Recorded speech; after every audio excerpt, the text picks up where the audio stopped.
WhatsApp guys, दूसरे टी20 में वरुण चक्रवर्ती की मेहनत हुई खराब। India versus South Africa highlight. सच में खराब हुई है सिचुएशन। जीत गए थे हम मैच एक तरफा, हारा हुआ मैच एक तरफा जीतने की कगार पर लाकर फिर हमने कहा ऐसे कैसे यार, ऐसे कैसे बेन स्टोक्स। हो 1 2 3 गो।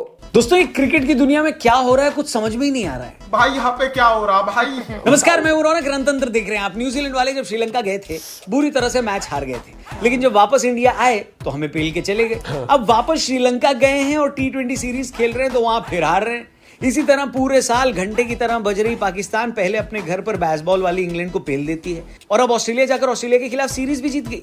लेकिन हमारे साथ उल्टा हो रहा है। 12 साल बाद अपने घर पर टेस्ट सीरीज हार गए हैं और अब वर्ल्ड चैंपियन बनने के बाद साउथ अफ्रीका से हार रहे हैं।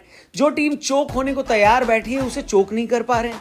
वरुण चक्रवर्ती ने सारा दम लगाकर हमें मैच थाली में परोस कर दे दिया था, लेकिन हमने वो थाली साउथ अफ्रीका वालों को पास कर दी और खुद ताली बजाते रह गए। ऐसा लग रहा था विकेट लेने का ठेका खाली वरुण ने ले रखा है, बाकी सब तो यही कह रहे थे मुझे फर्क नहीं पड़ता। तो दोस्तों, बात ऐसी है कि एक बार फिर साउथ अफ्रीका ने टॉस जीतकर इंडिया वालों से कहा कि जाकर बैटिंग कर लो, लेकिन अब की बार ये लोग प्लान बना कर आए थे, खासकर संजू सैमसन के खिलाफ। पिछले मैच के शतकवीर संजू इस मैच में खाता भी नहीं खोल पाए। संजू भाई चाहे तो प्रेस कॉन्फ्रेंस में रोहित शर्मा की तरह कह सकते हैं कि 2 सेंचुरी मारने के बाद एक बार 0 पर आउट होना तो चलता है, समझ रहे हो आप? हाँ, ये भी ठीक है। और संजू भाई का तो हम मान भी लेंगे, लेकिन दिक्कत ये है कि संजू नहीं चले तो कोई नहीं चला।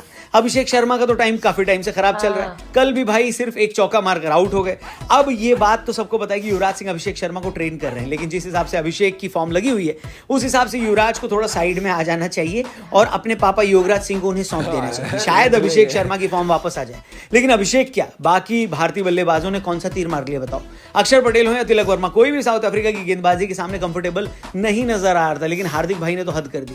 अगर आप स्कोर कार्ड देखेंगे तो वो भारत की तरफ से हाईएस्ट रन स्कोरर है। लेकिन आपको मैच की बात बताता हूं, 19वें ओवर की दूसरी गेंद पर अर्शदीप सिंह ने उन्हें सिंगल लेकर दिया था। उसके बाद हार्दिक ने स्ट्राइक वापस ही नहीं दी। हाँ, ये बात जरूर है कि वो खुद मारने की कोशिश कर रहे थे लेकिन नहीं मार पा रहे थे। आखिर की 10 गेंद में हार्दिक ने स्ट्राइक न देने के बावजूद सिर्फ 6 रन बनाए। मेरे हिसाब से भारत की हार और जीत में ये भी बहुत बड़ा डिफरेंस था। आपके हिसाब से था या नहीं, कमेंट करके बताना, क्योंकि टीम इंडिया ने फाइनली 125 का ही टारगेट दिया था। सच बताऊं तो इतने टारगेट पर मैंने टीवी बंद कर दिया था, लेकिन बीच में जब स्कोर चेक किया तो देखा चक्रवर्ती जी के लड़के ने तबाही मचा रखी।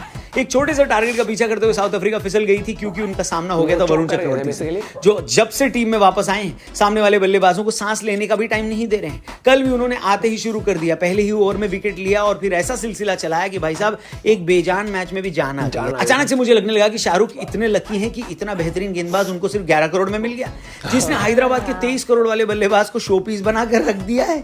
पिछले मैच में भी वरुण क्लासन को खा गए थे और कल भी एग्जैक्टली ऐसा ही हुआ। अपने 4 ओवर की स्पेल में वरुण ने 5 विकेट लिए, लेकिन दिक्कत बस ये हुई कि जब तक वो गेंदबाजी कर रहे थे तभी तक इंडिया मैच में थी। उसके बाद उनके ओवर खत्म होने के बाद हमारे जीतने के चांस भी खत्म हो गए और स्टब्स ने प्रेशर में खेल कर साउथ अफ्रीका को ये मैच 1 ओवर और 3 विकेट रहते जिता दिया। 4 मैचों की ये सीरीज 1-1 से बराबर हो गई है। आपके हिसाब से दूसरे टी20 में इंडिया की हार की वजह क्या रही, कमेंट करके बताओ। चैनल भी सब्सक्राइब करके जाना। फेसबुक पे देख रहे तो पेज हार की वजह आप भी बता सकते हो। मैंने जितना एनालाइज किया, मेरे हिसाब से जहां विकेट स्पिनर्स को बेनिफिट दे रही थी तो वहां पर आवेश की जगह मुझे लगता है अक्षर से बॉलिंग कराई जा सकती थी 1-2 ओवर और मुझे लगता है अक्षर अगर अपने पूरे 4 ओवर डाल लेता तो मैच में और प्रेशर उन पे बनता। जहां उनको आखिर में जितने भी रन चाहिए थे उसमें 10-15 रन और फालतू चाहिए होते। मेरे को लगता है तब तक मैच पहुंचता भी नहीं, वहां तक विकेट गिर जाते, क्योंकि हमें 1 विकेट चाहिए था। उन दोनों प्लेयरों में से कोई भी आउट जाता तो फिर एकदम से झड़ी से विकेट गिर जाते।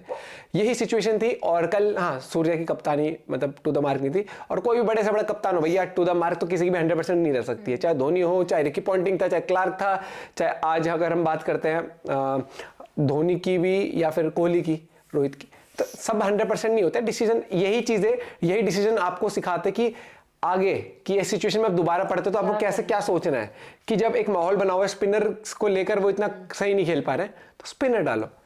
भाई यार, रिंकू भी स्पिन डालता है वैसे तो, लेकिन अभिषेक भी डालता है और जरूरत पड़ती बीच में फंसा सकते थे हम। और वो फिर अर्शदीप का ओवर भी महंगा पड़ गया। लेकिन भाई साहब, अर्शदीप के आगे कोई बोल सकता है कि जब बैटिंग आया भाई साहब क्या छक्का मारा था बंदे ने, मजा आ गया। और वो दिख रहा है, पिछले मैच में चौका भी मारा था, कल छक्का भी मारा। वो बैटिंग बहुत अच्छी कर रहा है और ये दिखता भी है कि अर्शदीप बैटिंग को लेकर बहुत फोकस्ड है। और मानो या ना मानो भैया, आज के टाइम पर जितना आप बैटिंग में अच्छी कर लेते हो बॉलिंग के साथ ना, आपको एक प्लस पॉइंट मिलता है प्लेइंग में भी, आईपीएल में भी, और प्लस टीम के लिए तो, टीम के हित में तो है। आज हम बोल नहीं पा रहे हैं तो सारा बोलेगा खुद ही। इसने नाक से पानी पी लिया आज। मिलते हैं आपसे कबड्डी के साथ। Bye bye, take care.